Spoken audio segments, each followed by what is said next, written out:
Fala pessoal, beleza?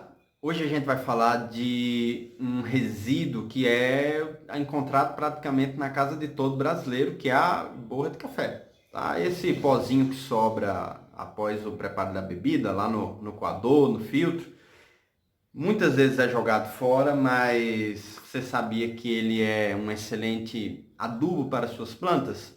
Pois é, ele se for utilizado da forma correta, traz inúmeros benefícios, mas ele também pode trazer malefícios se for usado erroneamente, tá? Então fica até o final do vídeo, que a gente vai falar um pouco a respeito desse assunto e já deixa o teu joinha aí, já se inscreve no canal caso você ainda não seja inscrito. A gente está toda semana colocando sempre aí assuntos pertinentes à jardinagem, à sustentabilidade, tá bom? E vamos pro vídeo, tá? Então, a borra de café, ela é rica em quê, principalmente? Nitrogênio e carbono, tá? Além de outros nutrientes que são essenciais também à planta. Mas ela se destaca principalmente pelo nitrogênio. Beleza. Para que serve o nitrogênio na planta? Ele é, vamos dizer, o nutriente que é mais exigido por qualquer planta que seja, tá? Porque ele faz parte de diversos processos metabólicos e diversos componentes da planta, incluindo o DNA, a proteína e também a clorofila, tá? Que faz parte lá essencial da fotossíntese. Beleza. E o que a gente, traduzindo assim, a gente vê, né, em uma planta bem nutrida de nitrogênio? O que a gente vai perceber? Visualmente, nós vamos ver uma planta com um crescimento vigoroso para a sua espécie, com folhas verdes, vívidas, de uma cor bonita, sabe? Brilhosas. Em contrapartida, uma planta com deficiência de nitrogênio vai ser uma planta com um crescimento mais amarrado, mais mirrado, e folhas menores, mais amareladas, principalmente aquelas folhas mais velhas, elas vão ser as primeiras a apresentar os sintomas, né, de deficiência em nitrogênio. As folhas realmente bem mais opacas e amareladas, tá bom?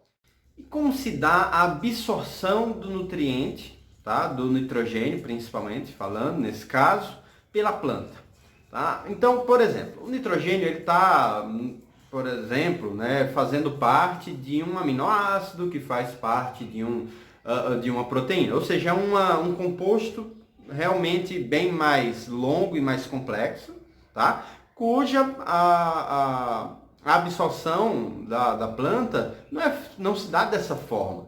Então é preciso passar por um processo chamado de mineralização, tá? Onde micro-organismos que fazem parte do ambiente, mas principalmente do substrato, do solo, né, que estão ali naturalmente, eles vão quebrar esses componentes maiores em componentes bem pequenos para que a planta realmente possa vir e absorver, beleza? Por que eu estou falando isso? Porque é muito comum você encontrar na internet receitas, vou colocar borra na água por 2, 3 dias e ali vai estar, vamos dizer, aumentando a eficiência, tá, da utilização da borra. Eu acredito, na minha opinião, que não vai fazer diferença. Por quê? Como eu falei, existe essa mineralização. Um trabalho da Universidade de Brasília constatou que são necessários aproximadamente 23 dias para que a borra de café realmente disponibilize para a planta a maior parte dos nutrientes. Tá? Isso, existe uma série de fatores que podem mudar, né, na velocidade, que é a temperatura, o tipo de solo, matéria orgânica, enfim. A gente não vai entrar nesse viés, mas o que eu queria que vocês entendessem era que não é assim, vou colocar a borra na água e ela vai se dissolver, se diluir ali dentro, tá? Até porque a maior parte dos compostos solúveis em água, no preparo da bebida, eles já foram dissolvidos lá atrás, tá? O que ficou no filtro do café foi a borra com vamos dizer, a maior parte de resíduos que não são solúveis em água ou não são dissolvidos tão facilmente, tá bom? Então vamos agora para a parte prática, né? Como é que a gente deve utilizar essa borra de forma mais segura? Então, eu fiz uma pesquisa em alguns artigos científicos e concluí que doses entre 2,5% e 5% no volume total do vaso são as mais seguras, tá? Então isso traduz de que forma? Então vamos dizer que a gente vai preparar um vaso para o plantio. Nós temos lá em torno de 10 litros de terra nesse vaso e vamos misturar 2,5%, trabalhando com a dose mais segura. Dariam 250 ml de borra, tá? Então a gente misturaria esse substrato com a borra, tá? De forma mais uniforme possível e faria o plantio da muda ou da planta que a gente deseja, tá? Mas e se o vaso já for, já tiver lá plantada, formado, enfim? A gente não vai tirar toda a terra para misturar e colocar de volta. Aí é onde eu vou mostrar para vocês num vasinho aqui em casa, tá bom? Descomplicando, esse vaso aqui, ele tem aproximadamente 15 litros, tá? Quanto que a gente vai colocar? Eu não vou trabalhar com os 2,5% que eu estava falando lá no começo, lá atrás. Por quê? Porque a gente não vai conseguir mexer toda essa terra que está aqui dentro, tá? Então, a gente vai só conseguir mexer nessa parte mais superficial. Então, eu vou trabalhar com 1/3 daquela dose, beleza? Então, isso se traduz de que forma? Para um vaso de 15 litros, a gente vai trabalhar aproximadamente 8 colheres de sopa dessa aqui rasas, tá bom? 15 ml por colher, vai ser mais ou menos isso. Um vaso de 10 litros, pode trabalhar aí 5,5 a 6, tá bom? Com que frequência? Tá? Com base naquela informação que eu te passei, do tempo de mineralização, tá? Vamos trabalhar de uma forma segura. Que tal 40, 45 dias, tá? Entre cada aplicação. É tempo suficiente, né, para que a planta tenha já absorvido os nutrientes da aplicação anterior e aí você realmente já pode fazer uma outra, tá bom? Então, de que forma que a gente vai fazer a incorporação dessa borra de café aqui, tá? Isso, na minha opinião, é uma das partes mais importantes. Então, vamos lá, vamos contar. 1, 2, 3,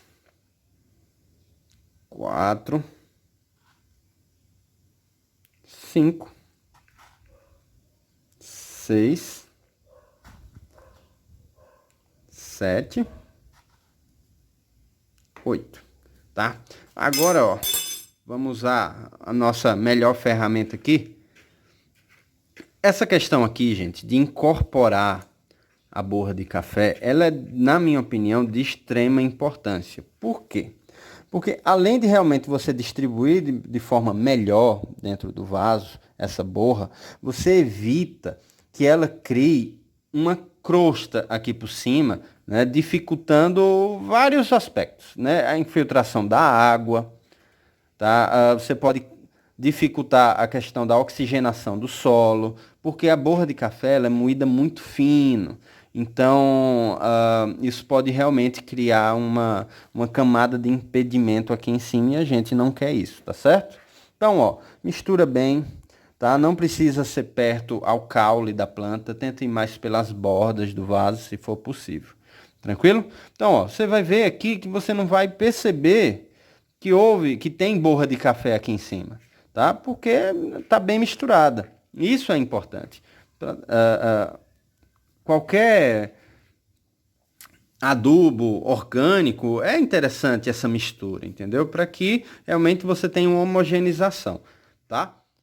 Eu vou deixar aqui na descrição do vídeo uma receitinha mais prática, mais fácil, de tantas colheres de sopa para cada tamanho de vaso, tá? Vamos dizer os mais comuns, para facilitar a vida, tá certo? Uma outra questão que é interessante também é que a borra de café ela é levemente ácida. Então, pode ocorrer uma acidificação momentânea do substrato, tá bom? Porém, a ciência já comprovou que ela é realmente momentânea, tá? Então, após a aplicação, com um determinado período, existe uma estabilização, tá? dessa atividade química ali e a gente volta a subir o pH para o seu patamar normal, vamos falar assim.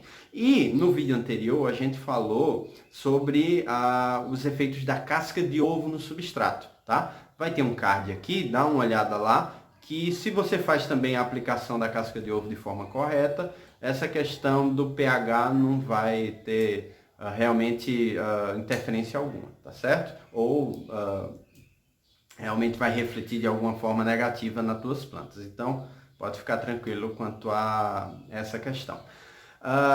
Aí você pode me perguntar, tá, mas, Nelson, eu não consigo aplicar e misturar tão bem o substrato, né? Por exemplo, eu tenho uma samambaia que ela tá bem fechada, tá? Então, como é que eu faço? Aí, eu acredito que aquela questão da água, mas não daquela forma que eu estava falando antes, né? Mas você pegar um copo d'água, colocar a quantidade correta de borra ali dentro, né? Mexer e já colocar sobre esse vaso, tá?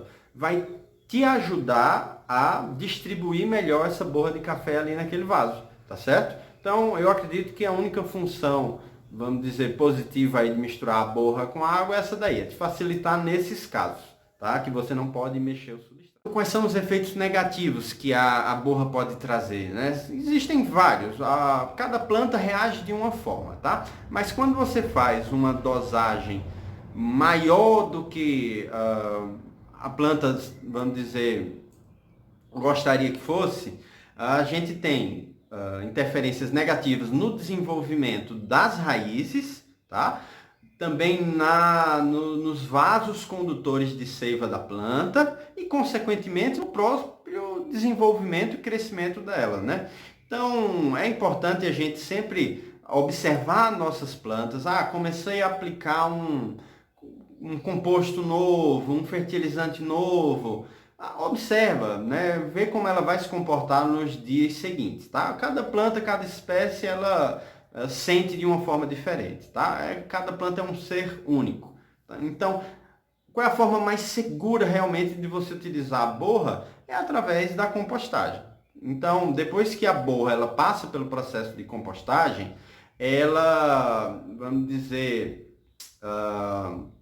perde essas características de influência negativa, tá? E fica só realmente a parte boa, tá? Tudo na vida é assim, não, a gente tem que ficar no meio, né? Os extremos geralmente não são muito legais, tá bom? Ficou alguma dúvida?